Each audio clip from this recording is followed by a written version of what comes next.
নাগেরজলাতে একটা অ্যাক্সিডেন্ট হয়েছিল। ফার্স্ট গাড়ি আমার একটা বাড়ি দিচ্ছে, তো ওই গাড়িটা বাইরে হওয়ার পরে আরেকটা স্কুটারে বাড়ি দিচ্ছে।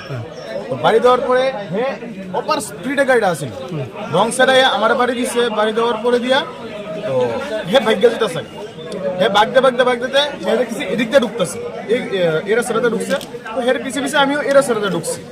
ঢুকার পরে হে এদিকে আইলো, ও এই যে রাস্তা ঢুকছে অপার স্পিড। তারপর এই জায়গাটা কিন্তু একটা স্কুটি আসছিল আর একটা মেয়ে আসছিল।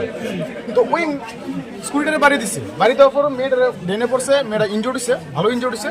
উনি আবার ঠাস করে গাড়িটা পাল্টে মেরে দিচ্ছে। এটা কি মদমত্ত অবস্থায় আছে? পাওয়া গেছে কতটুকু স্পিডে আসলো গাড়িটা? হেপি স্পিডে আসছিল। এই জায়গাটা কি এলাকা? এই জায়গাটা হয়েছে তালতলা। তোমার নাম? অরূপ কুমার রায়। বাড়ি? বাড়ি আমার সঙ্গে যে স্কুলের। আমরা খবর পাইছি আপনার এই তালতলার সামনে দিকে একটা গলি রাস্তা আর কি, যাতে এখানে আপনার ইয়ে হয়েছে, একটা অ্যাক্সিডেন্ট হয়েছে আর কি।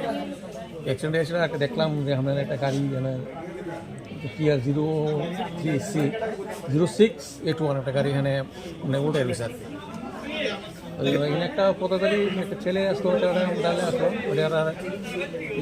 তারপরে কাজেরা পাইলাম আর কি। গাড়িটা এদিকে এসে ওয়ালের মধ্যে ধাক্কা সেটা নিজে নিজে উল্টে গেছে। প্রাথমিক তদন্তে কি মানে তদন্তে তো আমরা তো কারণে পাইছি না, তো তদন্ত চলছে আর কি। গাড়ির ড্রাইভারটা কি মদমত্ত অবস্থায় ছিল? এটা ঠিক আমি বলতে পারতাছি না, ব্যাপারটাকে ভিত্তি করা হয়েছে, নিয়ে আসা হয়েছে। মূলত কয়জন আহত হয়েছে? এবার একজন স্কুটি কি পাওয়া গেছে? স্কুটিটা আছে।